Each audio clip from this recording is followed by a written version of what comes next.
Hey guys, इस video पे आज हम कॉशीस इंटीग्रल फॉर्मूले को देखने वाले। और ये आपका मोस्ट इंपॉर्टेंट टॉपिक है। प्रीवियस ईयर में बहुत सारे क्वेश्चंस आपके पूछे गए कॉशीस इंटीग्रल फॉर्मूले से, और आपको अच्छे से देखना है ये वाला।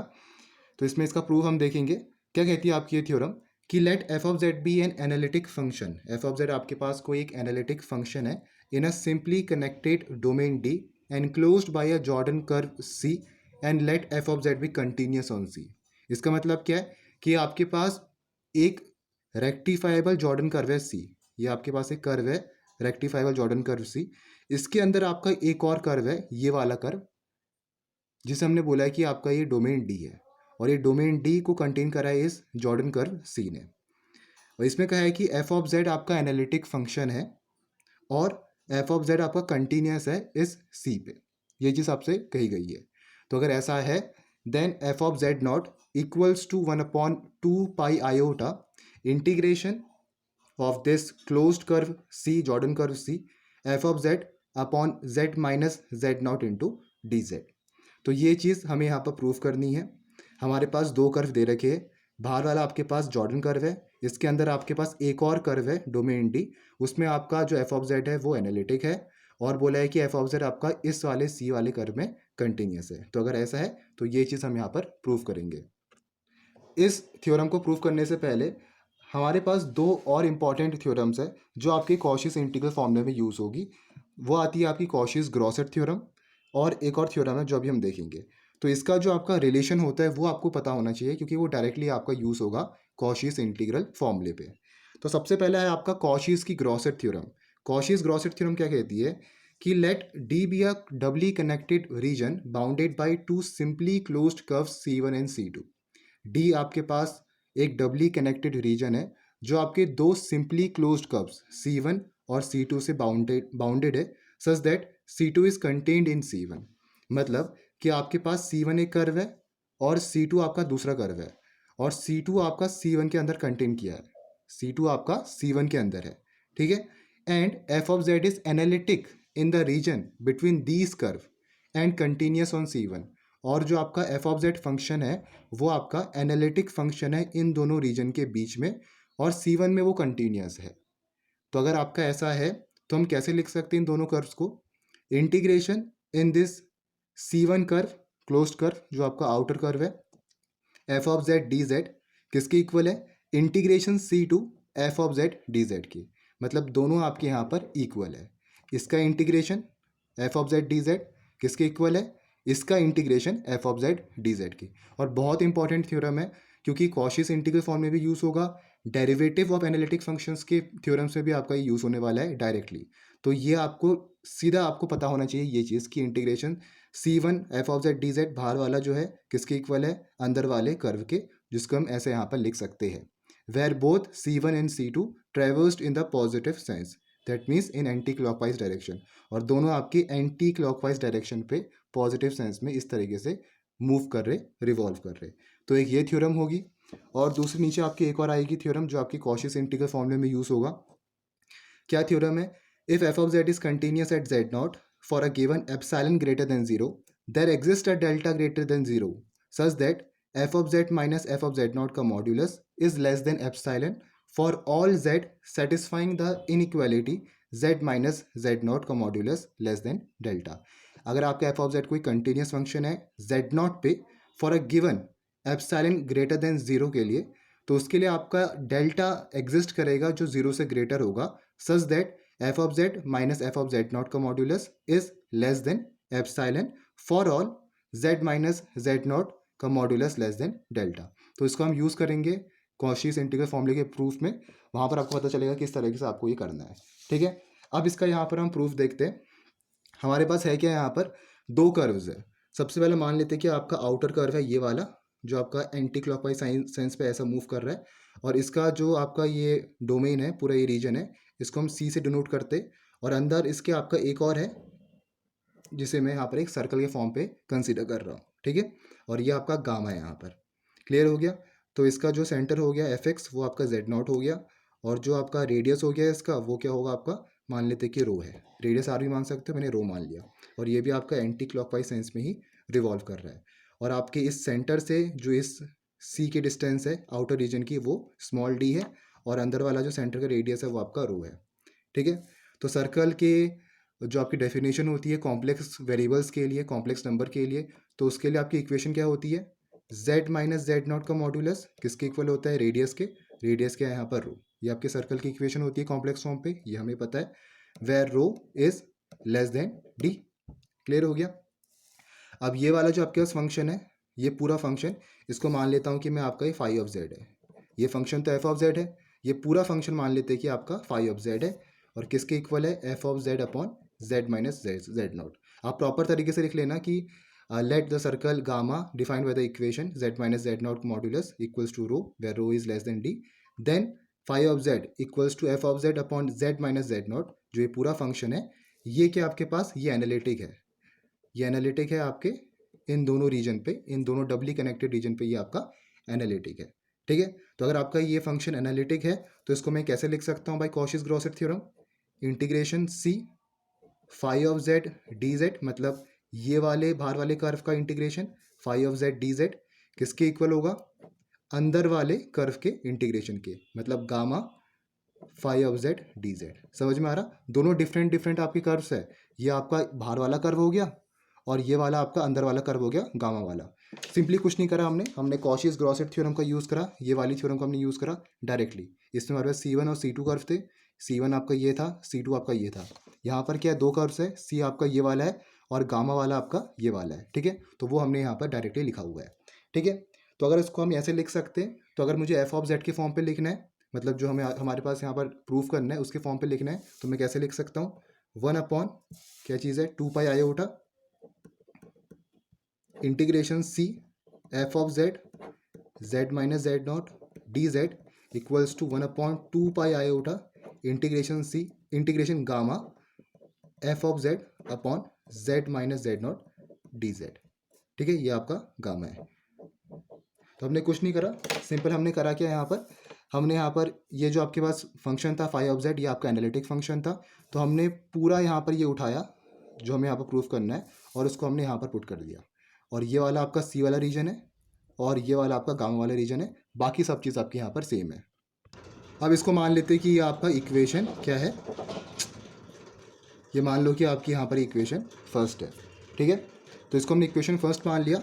अब इसका जो राइट हैंड साइड वाला पार्ट है, इसको यहाँ पर हम थोड़ा सा तोड़ेंगे। जो आपके पास राइट हैंड साइड पार्ट है, इसमें ये 2 पाई आयोटा आपके पास है, तो इसको हम लिखेंगे 1 अपॉन 2 पाई आयोटा इंटीग्रेशन, कौन सा रीजन है, गामा वाला, अंदर वाला, F of Z Z minus Z not D Z है, ये चीज़ है। ठीक है, अब इसको हम कैसे लिख सकते हैं, इसको मैं नेक्स्ट पेज पे लिखता हूँ, ये वाला पार्ट को, इसको हम कैसे लिख सकते हैं, 1 upon 2 pi iota integration gamma F of Z upon Z minus Z not D Z है। तो इसको कैसे लिख सकता हूँ, 1 upon 2 pi iota integration gamma F of Z minus time F of Z not plus F of Z not upon Z minus Z not D Z. मतलब हमने यहाँ पर F of Z not plus भी करा और F of Z not minus भी करा। ठीक है, अब इसको अलग अलग करके लिखो, 1 upon 2 pi iota integration gamma वाले रीजन का, मतलब सर्कल वाले रीजन का, F of Z minus F of Z not upon Z minus Z not D Z, और 1 upon 2 pi iota integration F of Z not upon Z minus Z not D Z. Clear हो गया इतना। ठीक है, हमने यहाँ पर F of Z not को प्लस किया, एफ ऑफ जेड नॉट को माइनस किया, और इतना हमने अलग लिख दिया और इतना वाला पार्ट हमने अलग लिख दिया, कुछ इस तरीके से। ठीक है, और ये किसके इक्वल था, ये था आपका, ये हमने इसको तोड़ के लिखा ना, तो ये किसके इक्वल था, आपका लेफ्ट हैंड साइड इसके। तो यहाँ पर आप लिखो 1 upon 2 pi iota integration F of Z Z minus Z not D Z, इसके इक्वल आपके पास ये है। इसको मान लो ये होगी आपकी इक्वेशन 2। इक्वेशन फर्स्ट हमने माना था इसको, इस पूरे वाले को, फिर हमने इसको तोड़ के लिखा, इसको तोड़ के आपका कुछ यहाँ पर ऐसा आया, ऐसा आया, और ये हमने इसको LHS के इक्वल यहाँ पर लिख दिया। ठीक है, जो आपके पास क्या था, ये वाला पार्ट था। ठीक है, तो इसको मान लेते हैं कि आपका इक्वेशन 2 है। अब क्या करेंगे यहाँ पर, पुट या putting z minus Z not, ये जो आपको डिनोमिनेटर पे z माइनस जेड नॉट दिख रहा है, इसको यहाँ पर हम पुट करेंगे rho E to the power iota theta के। क्यों पुट किया? यूलर्स फॉर्म हमें पता है क्या होता है, R cos theta plus iota sine theta हम लिखते हैं। इसको आप लिख सकते हो R E to the power I theta के फॉर्म पे। ठीक है, तो यहाँ पर आपके पास जो आर है ये आपका रेडियस है सर्कल का, तो रेडियस कितना है सर्कल का? रो है, तो इसको मैं लिख रहा हूँ rho into E to the power iota theta. ठीक है, तो इसको हम कुछ इस फॉर्म पे भी लिख सकते हैं। अब क्या करो, हमारे पास डी जेड भी हमें चाहिए, तो डी जेड डिफ्रेंशिएट कर दो और ये आ जाएगा आपके पास रो ई की पावर आई थीटा और डी थीटा। क्लियर हो गया? तो जेड माइनस जेड नॉट मिल गया और डी जेड मिल गया। डाल दो इसमें, आप क्या मिलेगा? अभी के लिए बस मैं खाली ये वाले पार्ट को उठा रहा हूँ, इस वाले पार्ट को, तो क्या मिलेगा देखो, integration F of Z not upon Z minus Z not D Z.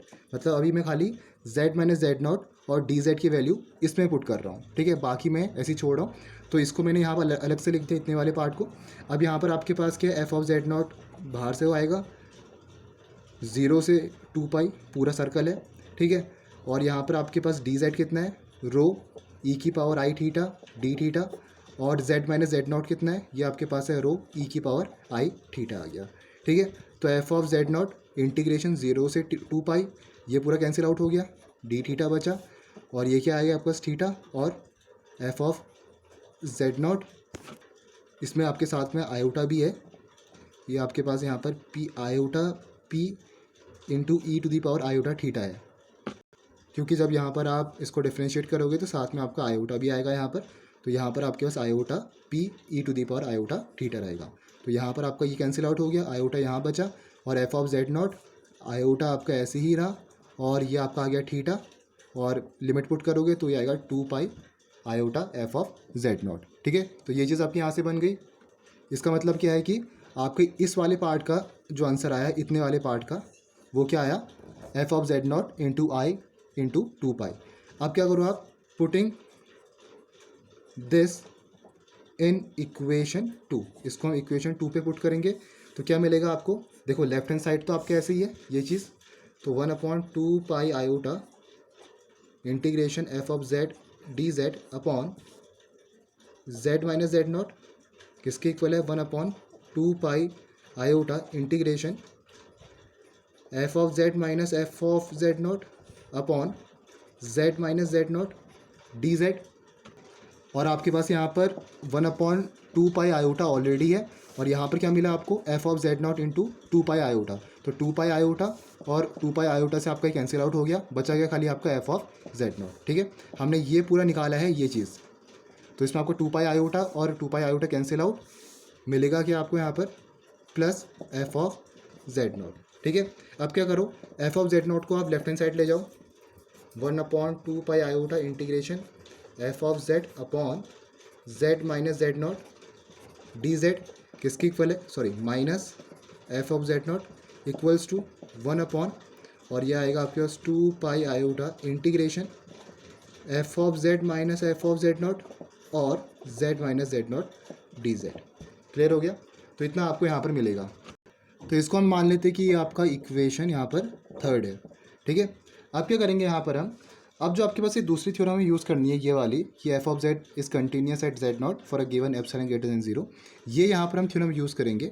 और इस थ्योरम को यूज़ करने का रीज़न ये है कि हमें यहाँ पर ये बताना है कि आपका जो ये लेफ्ट हैंड साइड में ये वाली चीज़ है, ये वाली चीज़ है लेफ्ट हैंड साइड में, ये आपका क्या होगा, ये आपका लेस देन एप्सिलॉन है।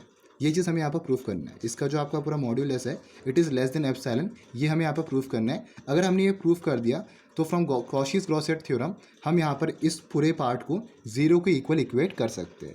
तब यहाँ पर हम ये थ्योरम यूज़ कर रहे हैं। ठीक है, ये वाली थ्योरम, तो हम यहाँ से प्रूफ करेंगे कि आपका ये जो पार्ट है ये वाला, ये आपका लेस देन एप्सिलॉन है। और वो कैसे प्रूफ होगा, वो आपकी इसकी हेल्प से प्रूफ होगा जो आपका राइट हैंड साइड पे है। ठीक है, तो अभी हम देखते हैं कैसे होगा।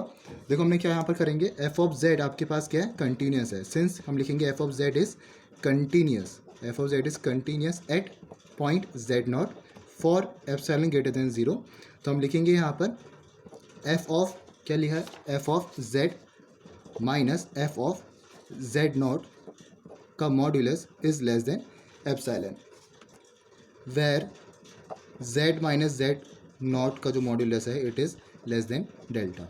ठीक है, तो हमारे पास क्या है यहाँ पर देखो, from equation 3rd equation third से हमारे पास जो ये वाला पार्ट है राइट हैंड साइड वाला, इसको मैं कैसे लिख सकता हूँ, इंटीग्रेशन 1/2 आयोटा, मतलब modulus 1/2 iota integration F of Z minus F of Z not upon Z minus Z not D Z, इसका मॉड्यूलस किसके इक्वल होगा, 1/2 आयोटा इंटीग्रेशन, और ये पूरा आपका मतलब ये सर्कल है तो 0 से 2 लिखेंगे हम इसको, F of Z minus F of Z not, और जेड माइनस जेड नॉट की वैल्यू अभी हमने निकाली थी, क्या थी, rho into E to the power iota theta, तो इसको मैं लिख सकता हूँ rho into E to the power iota theta, और डी जेड हमने निकाला है rho into iota into E to the power iota theta, तो ये होगा रो आयोटा ई की पावर आयोटा और डी थीटा।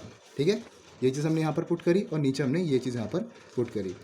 अब ये आपका from this equation, from this theorem, इसको हम क्या लिख सकते हैं, इट इज़ लेस देन, ये पूरा आपके पास मॉड्यूलस है, it is less than equals to 1 iota से आयोटा आपको कैंसिल हो गया, rho E to the power iota theta से rho E to the power iota theta आपको कैंसिल हो गया, तो बचा क्या, 1/2 इंटीग्रेशन 0 से 2 modulus F of Z minus F of Z not का मॉड्यूलस डी थीटा। ठीक है, and it is less then 1/2 integration 0 से 2 और modulus F of Z minus F of Z not, ये क्या है आपके पास, ये आपके पास लेस देन एप्सिलॉन है, तो इसको हम क्या लिख सकते हैं, इस पूरे वाले पार्ट को एप्सिलॉन के इक्वल और डी थीटा। क्लियर हो गया। हमने करा क्या यहाँ पर, हमने यहाँ पर ये थ्योरम का यूज़ करा और इसमें हमने ये चाहा कि हमें क्या करना क्या है कि इसका जो मॉड्यूलस है, इस लेफ्ट हैंड साइड का मॉड्यूलस, ये हमारे पास लेस देन एप्सिलॉन आना चाहिए। लेस देन एप्सिलॉन आएगा तो हम कॉची-ग्रॉसेट थ्योरम से इसको 0 के इक्वल इक्वेट कर सकते हैं। ठीक है, तो हमने क्या करा कि यहाँ पर हमने ये वाला पार्ट उठाया राइट हैंड साइड वाला, और राइट हैंड साइड वाला उठा करके हमने मॉड्यूलस के अंदर डाला इसको, z माइनस जेड नॉट और डी जेड की वैल्यू पुट करी, यहाँ से हमारा ये बना। ठीक है, ये पूरा बनने के बाद F of Z minus F of Z not का मॉड्यूलस ये आपको यहाँ पर दिया है, इट इज़ एप्सिलॉन। ठीक है, लेस देन एप्सिलॉन, तो ये पूरा हमने क्या करा, लेस देन एप्सिलॉन लिखा यहाँ पर, बाकी सब आपको यहाँ पर ऐसे ही रहा। ठीक हो गया। अब क्या करेंगे यहाँ पर हम, अब आप क्या करो, इसको किसके इक्वल हो गया पूरा 1/2 और ये क्या आ जाएगा, ये आपका ऐसे ही रहेगा और ये आएगा आपका 2 से 2 कैंसिल और किसके इक्वल आ गया, ई के इक्वल आ गया। दैट मीन्स ये पूरा पार्ट किसके इक्वल आ गया, ये आ गया आपका ई के इक्वल। ठीक है, अब इसको हम कैसे लिख सकते हैं, फ्रॉम दिस इक्वेशन थर्ड से ये पूरा पार्ट क्या आपके पास इसके इक्वल है, तो हम क्या लिख सकते हैं, modulus 1/2 iota integration F of Z upon Z minus Z not D Z minus F of Z not, ये पूरा इसका modulus it is less than epsilon. Clear हो गया इतना। ठीक है, तो हम इस पूरे पार्ट को, इसके मॉड्यूलस को हम लेस देन एप्सिलॉन हमने यहाँ पर शो कर दिया। तो इस तरीके से आपको यहाँ पर ये वाला पार्ट करना है। ठीक है, फिर समझो अच्छे से, हमने यहाँ पर कुछ नहीं करा, ये हमने दूसरी वाला जो हमने थ्योरम कहा था, ये दूसरा थ्योरम ये हमने यहाँ पर यूज़ करा और हमने कहा कि हमें यहाँ पर ये पूरा part less than epsilon show करना है। तो राइट हैंड साइड वाला पार्ट उठाया हमने जेड माइनस जेड नॉट और डी जेड की वैल्यू पीछे से उठाई, यहाँ पर वैल्यू पुट करी। ठीक है, और इसके modulus it is less than equals to this, value उठा करके ये रखा, और इसका जो मॉड्यूलस है ये आपका लेस देन एप्सिलॉन है, ऐसा करा। फिर आपको यहाँ पर क्या मिला, सॉल्व करके ये आपको एप्सिलॉन मिला यहाँ पर, और ये पूरा पार्ट क्या था आपके पास, ये पार्ट आपका इसके इक्वल था, तो इसके मॉड्यूलस को हमने लेस देन एप्सिलॉन कर दिया। तो इस तरीके से आपको ये करना है। ठीक है, तो इसको आप इक्वेशन 5 मान सकते हो। तो हमने ये चीज़ तो यहाँ पर प्रूव कर दी कि इसका मॉड्यूलस लेस देन एप्सिलॉन है। तो यहाँ पर आपका जो ई है ये तो आपका रैंडम है, और यहाँ पर ये आपका ये जो आपका डेल्टा था, रो था, रेडियस, उसमें आपका डिपेंड नहीं कर रहा सर्कल के रेडियस पे। तो यहाँ पर हम क्या लिख सकते हैं कि ये जो पार्ट है आपका 1/2 iota integration F of Z upon Z minus Z not D Z किसके इक्वल है, मतलब minus time F of Z not किसके इक्वल है, 0 के इक्वल है फ्रॉम कॉची-ग्रॉसेट थ्योरम। और एफ ऑफ जेड नॉट को हम राइट हैंड साइड भेजेंगे तो ये आएगा आपका F of Z not 1/2 iota integration F of Z upon Z minus Z not D Z हो गया। इसको मान लो ये आपकी इक्वेशन 6 है।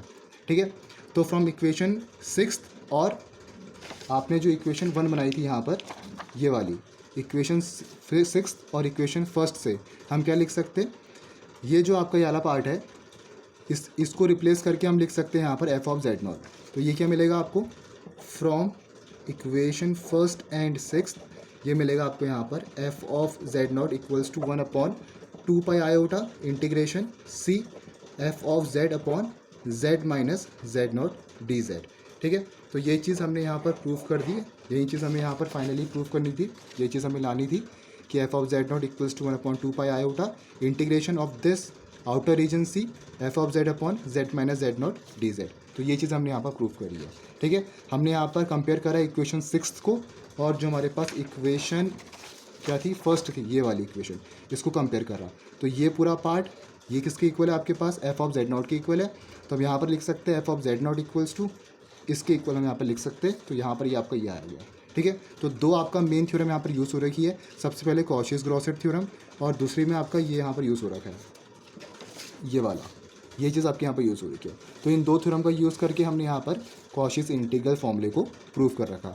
नेक्स्ट वीडियो पे हम derivative of an analytic function का एक और इम्पॉर्टेंट प्रूफ है जो इसी की हेल्प से आपका होगा कॉशीस-ग्रॉसेट से, तो वो भी हम करेंगे यहाँ पर।